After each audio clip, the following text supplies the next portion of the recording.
As we were in the process of creating the cities and people of every region of Hyrule, we thought that if we showed fragments of a civilization that collapsed long ago, it would make the world feel more real. That's why we added Zonai relics throughout Hyrule. The ruins are primarily animal-themed, but with the history of the Triforce from an ancient perspective in mind. The designs are symbolic, using dragons, courage, owls, wisdom, and boars, power. And yes, their name is a pun. Zonai is a take on Nazo, a word meaning mystery in Japanese. Senior lead artist, landscape, Maroto Yonezu. The balance of red, blue and green. Din, Nehru and Furore. Power, wisdom and courage. Ganondorf, Zelda and Link. The boar, owl and dragon. And the mice, Sheikah and the Zonai. Now, creating a champion is hiding a big mystery or possibly a big tease for the sequel to The Legend of Zelda Breath of the Wild, which is connected to these elements. And today with NintendoBlackCrisis, we will reveal the secret to all of you, as we believe we have uncovered the main purpose inside The Legend of Zelda Breath of the Wild 2. But first, make sure to leave a like and subscribe if you are new.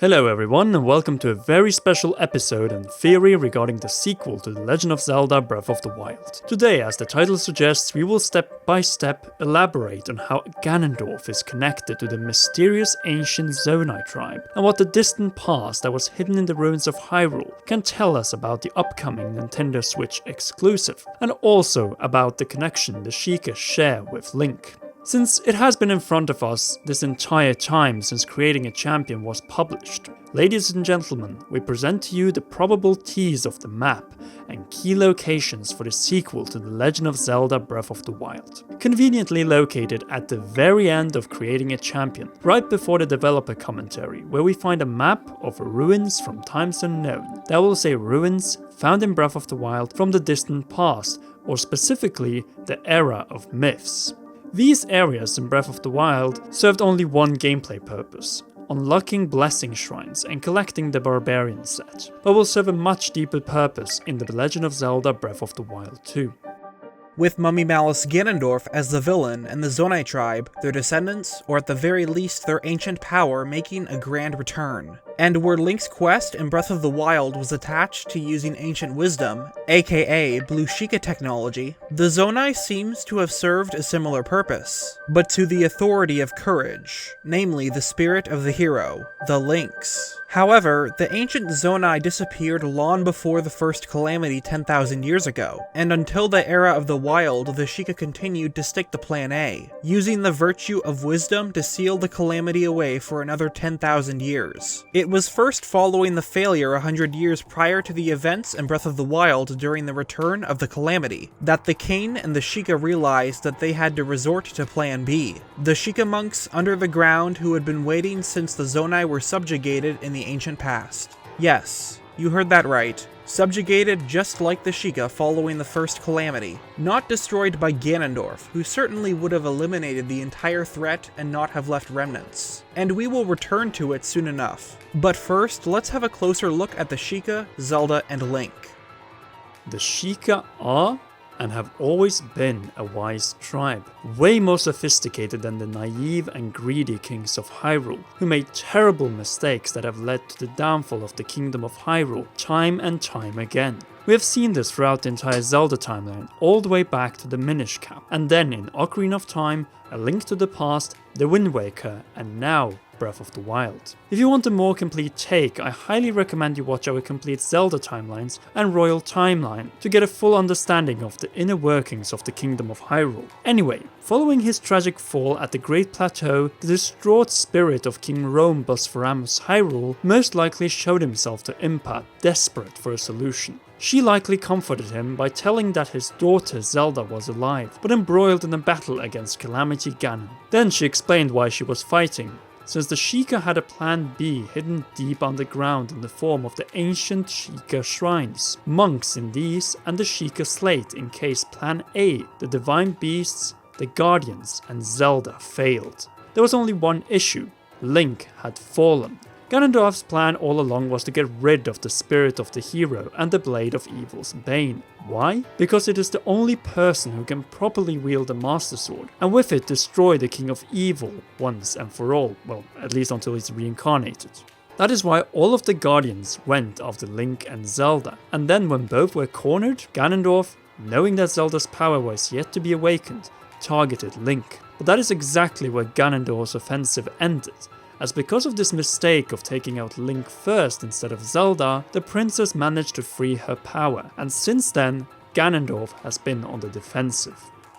He knew that Link would now come after Calamity Ganon and then him. To his relief, Link fell right afterwards. What he didn't know, or at least wasn't aware of, was that Link, though unconscious, was still alive. And as the Sheikah in secrecy hurried him to the Shrine of Resurrection, Zelda had met Impa. She told her that despite unlocking the sealing power, Link was now the last hope of Hyrule and that the only thing that she could do was hold Calamity Ganon sealed in Hyrule Castle's sanctum, until Link could be resurrected. Provided the right tools and power and strengthened enough to take out Calamity Ganon. Impa then got Zelda to hand over the Sheikah Slate, as Link was the one who would need it when the time for his resurrection would arrive, so that he could raise the Sheikah Towers and thus enter the Sheikah Shrines and be tested by the Sheikah monks. Obviously, since Plan B could not be implemented at once, the king was instructed by Impa to wait until Link was resurrected by Zelda, and then after he had raised the Sheikah Towers and thus alarmed Ganondorf underneath Hyrule Castle. The king knew what danger the hero was in and made sure to not let the resurrected Link leave the Great Plateau without setting him in the right path. Entering Sheikah Shrines, be tested by the ancient Sheikah monks, and obtain the Spirit Orbs to reach the strength required to pull the Master Sword from its pedestal.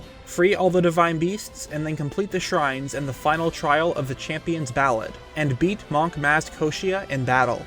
The Shrines, Shrine Quests, the Final Trial, and all the other monks and Monk Maz Koshia were there for one reason: to test if the current hero was worthy of the title, the true hero of Hyrule, so that he, upon offering Calamity Ganon and Dark Beast Ganon to Zelda, can now go kill Ganondorf himself.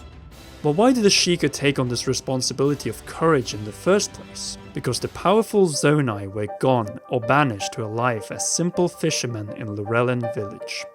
Do you see the pattern? Because it is exactly the same oppressive treatment that the Sheikah tribe was subjected to by the King of Hyrule shortly after saving his kingdom 10,000 years ago. They ended either up as rebels who refused to be subjugated, or went on to live simple lives as peasants. The rebels were systematically hunted down to the brink of extinction, until the remnants retreated and sought refuge in the unreachable mountains of Gerudo lands, becoming the Yiga clan. For the next 10,000 years, while maintaining the memory of their rich past, officially the Sheikah of Kakariko remained peasants. The situation first turned when King Rome lifted the ban on Sheikah technology and research a few years prior to the Second Calamity. Now, here is our theory on what happened to the ancient Zonai. Back in the distant past, in the era of myths, tens of thousands of years prior to the First Calamity, there were three factions: power, wisdom, and courage in Hyrule, representing each part of the Triforce. The wild and powerful boar of Ganon, the wise owl representing the all-seeing eye of the Sheikah, and the courageous dragons of Farush, who according to Creating a Champion and enemy artist Satomi Yusui, the spring servant of Farum was designed to be an ancient dragon who had lived in Hyrule since the distant past, just like the Zonai. The Zonai and the hero were known as Ganon Slayers, and thus they match the description of the barbarian set from Creating a Champion and Breath of the Wild perfectly. This outfit was worn by the warriors of an ancient warlike tribe from the Faron region. The war paint brings out your inner strength and increases attack power. Though united in their cause against the wild boar, the Zonai, unlike the Sheikah, were likely not close allies of the royal family in times of peace, but independent and courageous barbarian warriors who only provided help to the kingdom when the courageous spirit of the hero needed their guidance whenever Ganondorf or Ganon resurrected and threatened all of Hyrule. After countless battles against Ganon because of his constant revivals, the Zonai finally made the decision to seal Ganondorf, the source of all evil, permanently by using the power of spirits and magic so he couldn't reincarnate. With this seal in place, Ganondorf was no longer a constant threat to Hyrule, and the kings of Hyrule began to view the powerful Zonai with great suspicion, until one of the kings decided to weaken the powerful warriors and barbarians by dividing them.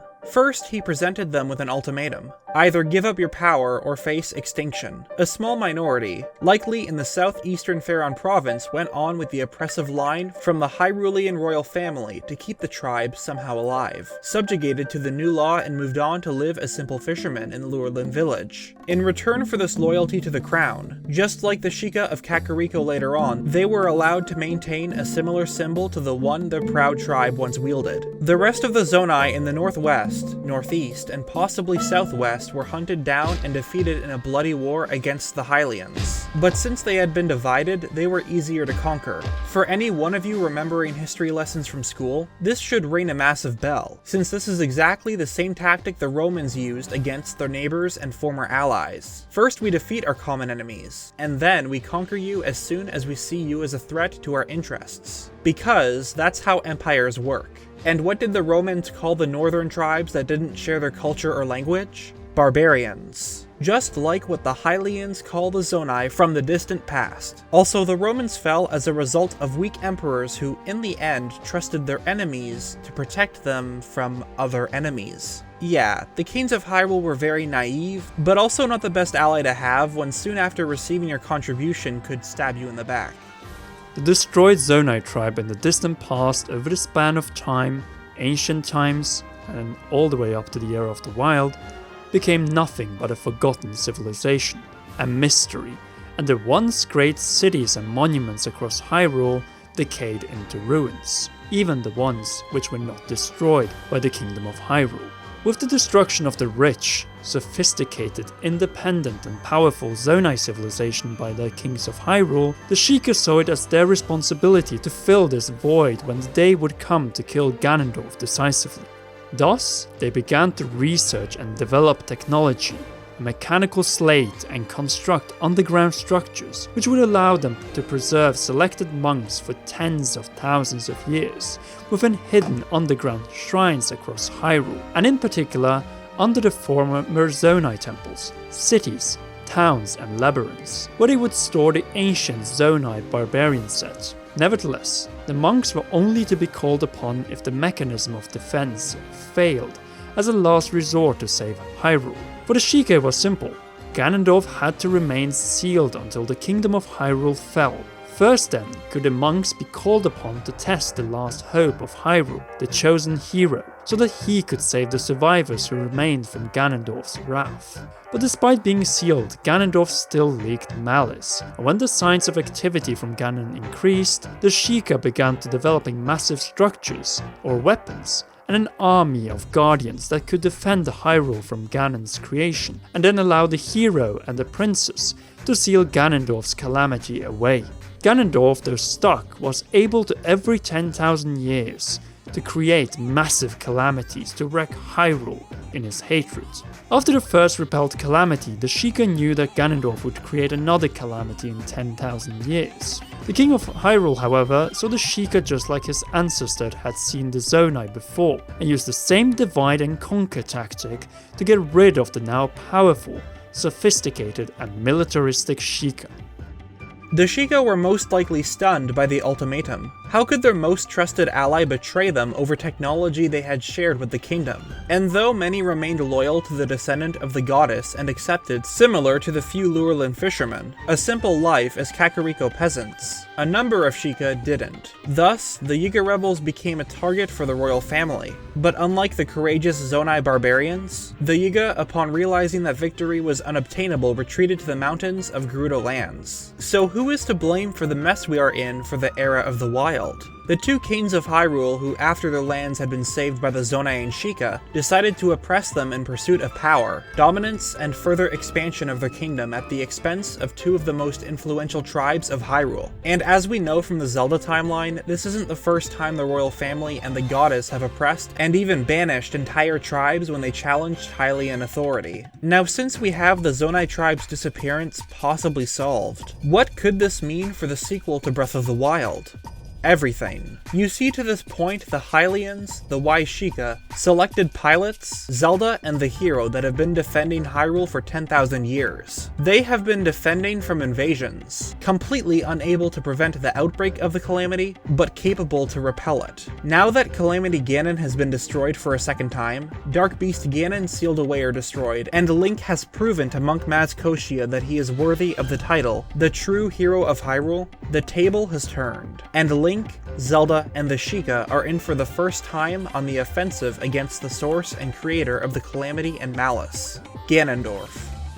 The invasion into his prison and fear of death is likely what will make him break free of his imprisonment, resurrect, and cause all kinds of problems for Hyrule. Still, he now has to deal with the true hero of Hyrule and the fully powered Master Sword, another relic of the distant past. Before we end this theory, we need to address one last detail, and that is that we must acknowledge that Ganondorf, not Ganon, is the true evil mastermind in Hyrule, and has always been. Ganondorf obtained the full Triforce, not Ganon, and he was near of getting his hand on it in two other timeline branches. Ganondorf, not Ganon, was selected to wield the Triforce of Power as the King of the Gerudo, but the Triforce corrupted him and turned him into the King of Evil in all three branches. No matter how much you want him to be good, Ganondorf was, is, and will likely remain evil. But this isn't by his own will, but rather Demise's hatred, which through his curse reincarnates time and time again. Throughout the Zelda series, Ganondorf has been killed in all branches, with the exception of one, where he won, killed the Hero of Time, and then combined the Triforce of Power, Wisdom, and Courage into one, and as a result transformed into the Demon King Ganon. Ganon was then slain by the Hero of Legend, resurrected by Twin Rova, that will say Kouma and Kotake, just to be slain and then be resurrected later on, and finally be slain in the original Legend of Zelda. And there is no doubt that he will play a key role in explaining, possibly, the distant past, along with the Zonai ruins and the tribe's connection to the heroes of Hyrule in the distant past in the sequel to The Legend of Zelda Breath of the Wild. And there you have it, the theory on Ganondorf, Sheikah, and Zonai, and the conflict of power, wisdom, and courage in Hyrule. The boar of Ganon, the Sheikah owl of wisdom, and the courageous Zonai dragons, or Farosh if you prefer. And yes, the kings of Hyrule have heavily weakened the owl and the dragon, letting the boar loose time and time again. Hopefully Link and Zelda won't do anything equally stupid in their confrontation against Ganondorf. The divine beasts as weapons are the connection to the calamity 10,000 years ago. This time we will likely explore and only use powers from the distant past and the era of myths. Malice, Zonai locations, the hand sealing Ganondorf, and possibly the Triforce. And will Demise's curse finally be broken in the 20th Zelda game? Well, we will look over several of those things in the 10 Unsolved Mysteries Breath of the Wild 2 may finally answer collaboration we did on my channel, where we will go over the Zonai, the Triforce, and my famous Z-Link theory. To check those out, just click the card at the end. But before you do, make sure to leave a like on this video, and if you're new, subscribe to our channels Commonwealth Realm and NintendoBlackCrisis, and press those shiny bells to stay notified. Now then, make sure to check out the video on NBC's channel, where Leo had some fun.